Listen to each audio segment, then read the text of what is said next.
sons.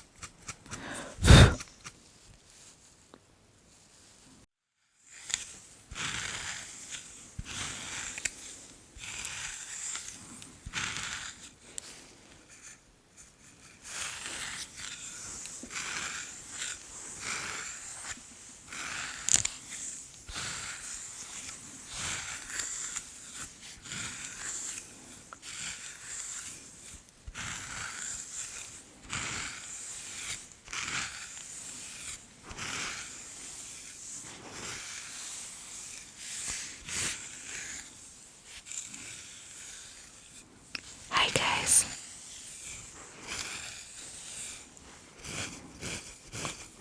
welcome to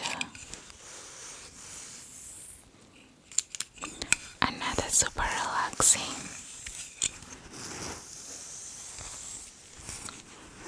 ASMR session.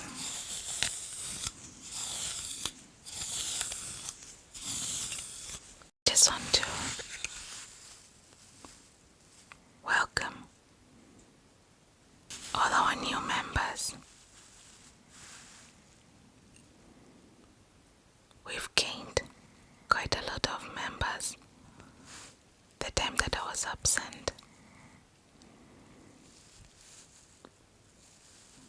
I just want to thank you all for choosing to subscribe to our channel, leaving us a comment. I also want to thank everyone that reached out to us on social media to find out why we were not posting. For those that do not know, we recently welcomed a little bundle of joy, our little baby, our little love, Sanjia, to the world.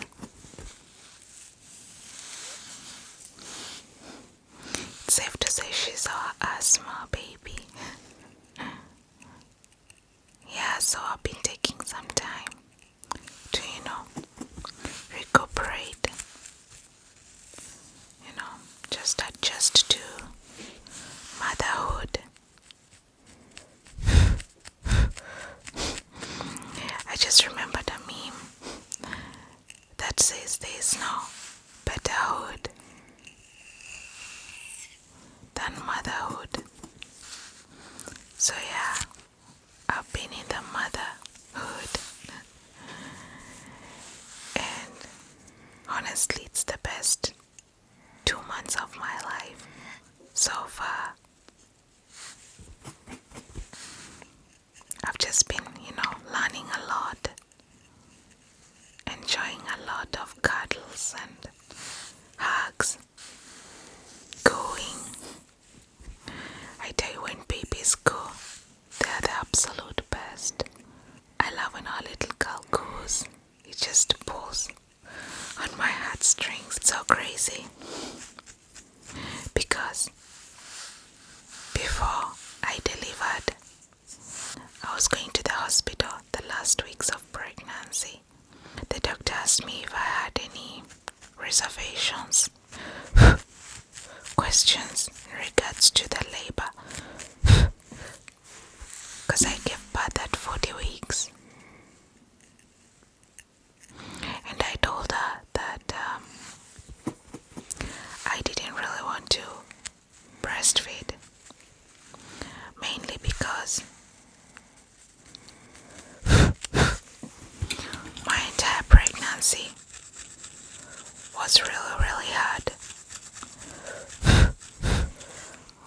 My boobs hurt the entire pregnancy, really. If they didn't hurt, it was like once a week. So it's safe to say that I was kind of traumatized by that.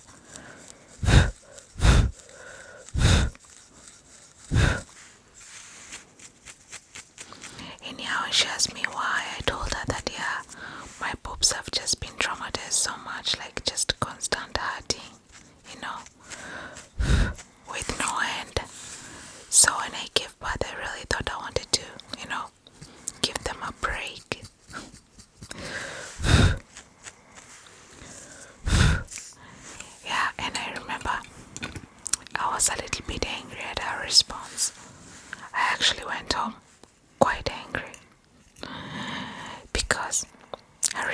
was, "Oh, never mind.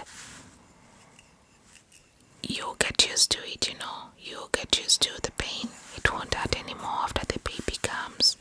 When you start, exclusively breastfeeding." And I was like, when I told her about the trauma, I asked her if I could borrow a breast pump from the hospital once the baby is born to pump milk for her. And so she was like, "Oh, don't worry, that won't be necessary because you will breastfeed." And I was like, "Hold on, I just told you I don't want to do that." She told me because she was speaking in the local language here, as many people do, and my husband was translating, so sometimes it doesn't translate everything, but I could hear some buzzwords like trauma and good, which is really a common thing that's said here, so I understand a few phrases. When my husband translated, basically what she said was, "You'll get used to it and you will breastfeed."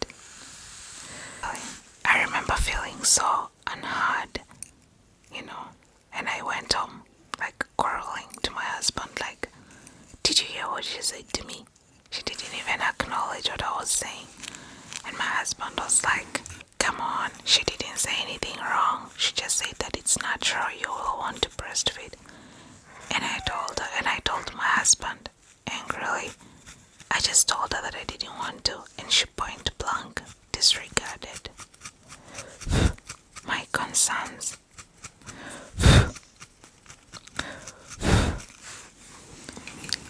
Anyway, fast forward, when I had my baby, the moment she popped out of me, one of the midwives, cause my birth story is a story for another day. It's quite long and interesting.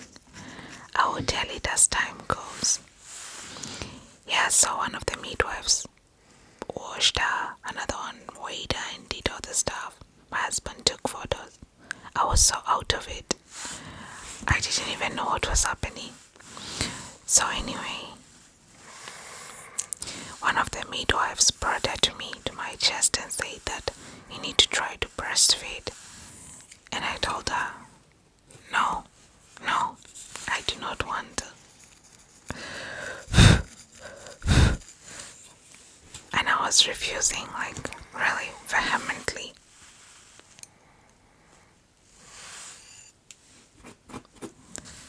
Now fast forward to today. I've breastfed since the second day of having my baby. That first night she didn't sleep in my room after delivery because I was very much out of it. I couldn't take care of her. They had given me so many painkillers and, do they call them anesthetics? I don't know. But yeah, they gave me so many painkillers. I have to say that I didn't get the, what do they call that injection that they give women to ease the delivery? I forgot the name. Yeah, so it's called an epidural. I didn't get an epidural.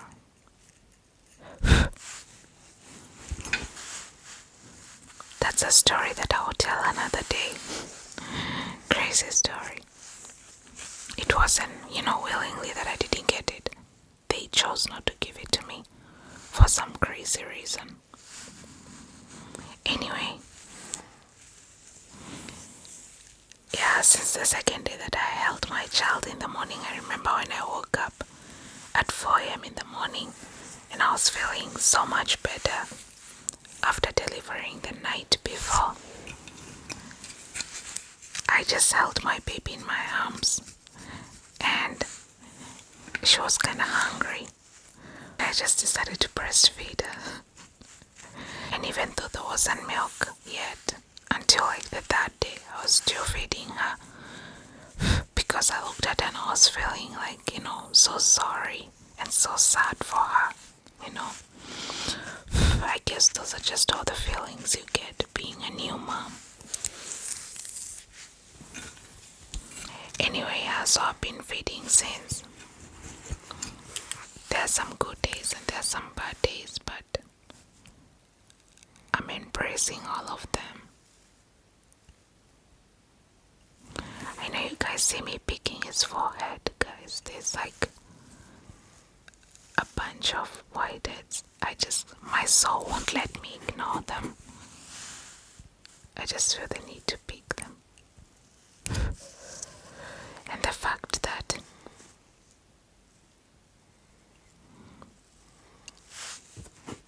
since we are shooting at midnight, in one of the previous videos, I've explained why we are shooting at night. Because of our baby's sleep schedule. She sleeps soundly through the night. During the day, it's hard to get her to sleep for more than 30 minutes. We tried everything. We even blacked out the windows in our bedroom. It's like a dark chamber. She sleeps soundly during the night.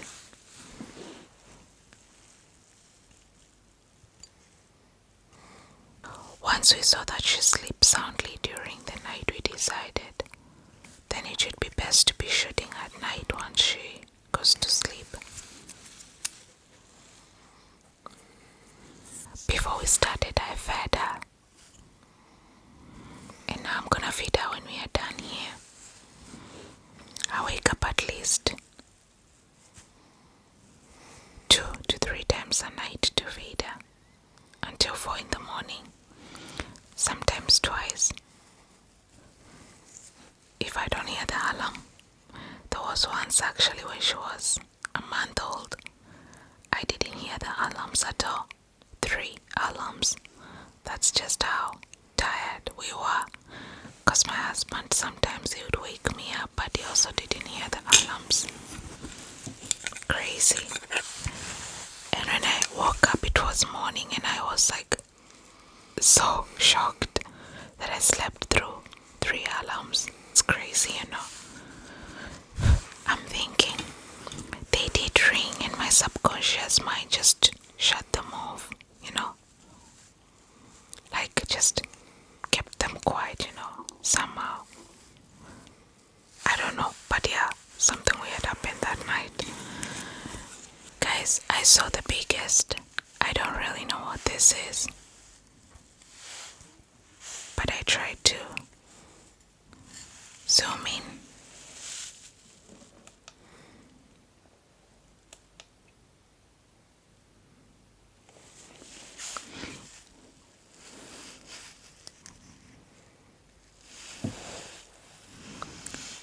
Yeah, I tried to zoom in so that you guys can see this. I don't know if it's an ingrown hair or do you see that?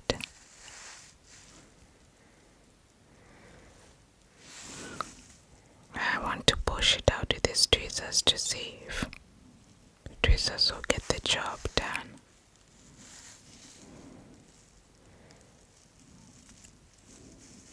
I don't know if it's hurting him. He's asleep.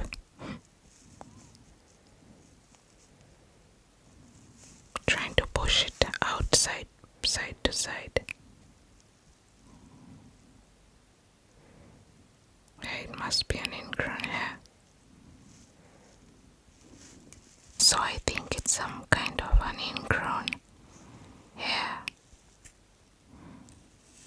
that's dried. Here it is. I don't know if you guys can see that. Just quite big actually. It's left such an enormous hole on there. I don't know if there's anything else in there. No, just that. And a hair follicle came out too, so it's like a gap has been left there.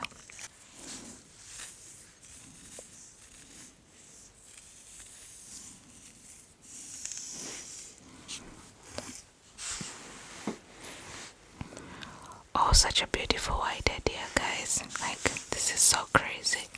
Good. I like finding huge whiteheads like this.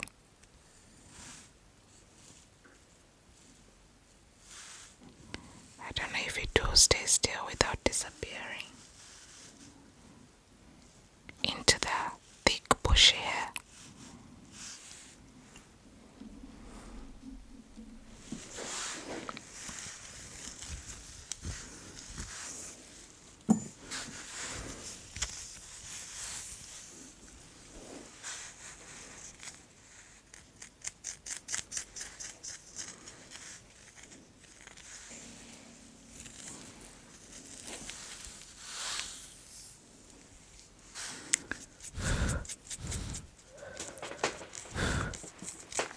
Guys, if I'm silent, just know I'm thinking about what to say next. And also I'm super sleepy. It's around 1 in the morning. I told myself to get some sleep today when our baby slept during the day. But I got on Facebook and Instagram, social media, and I just forgot to sleep. Well, I should have forced myself to sleep. They say that you sleep when the baby sleeps. That's really a load of blank, because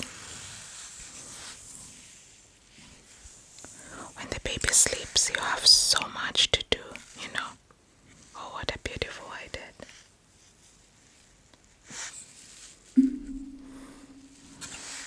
Right there. Yeah, so as I was saying, when the baby sleeps, you have literally so much to do. It's really impossible to sleep when the baby sleeps. Not because you're on social media, but more because the other time she slept during the day for more than 30 minutes. Even during those 30 minutes that she naps and wakes up, I literally just race to get so much done. If it's cleaning floors or sweeping or vacuuming. Yeah, so being a new mom, I just realized that most of the advices we are given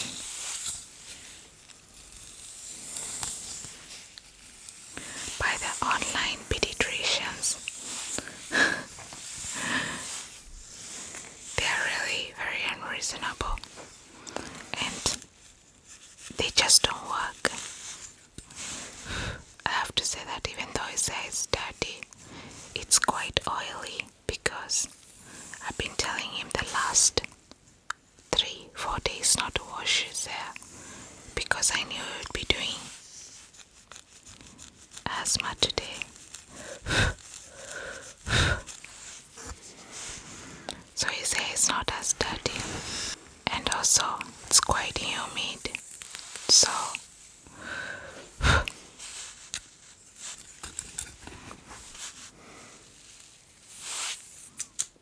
hence the sticky hair, pasty, if I do say so myself.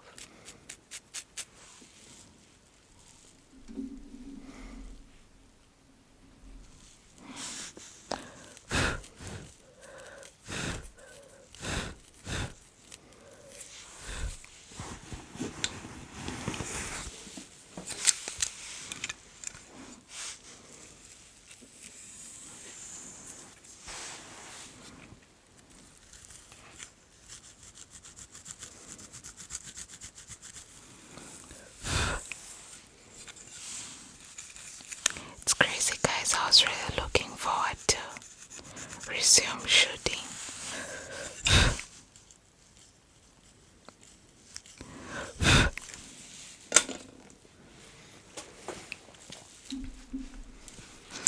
And I know there'll be people who'll be telling me, oh, no need to rush to make content. Take time to spend time with your baby.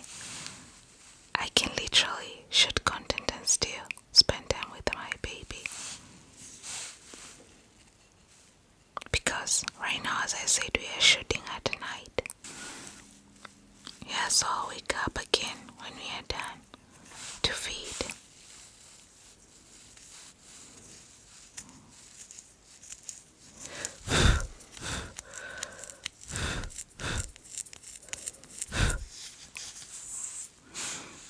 And also the editing part. My husband does the first draft, and then I do the final draft together with the preview. And I can literally do that with my eyes closed at this point. So whenever she takes mini naps during the day, that's the ideal time for me to edit.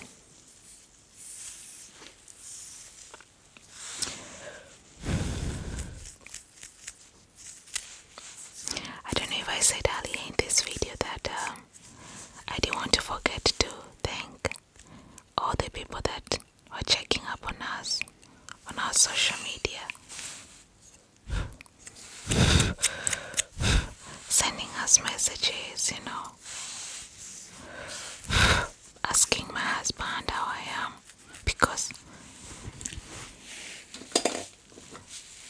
I was out of social media at least for a month. I'll just go post, delete the app, and then upload it, download it when I would need to post. It's so crazy because I'm not so attached to social media. I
So guys, thanks for tuning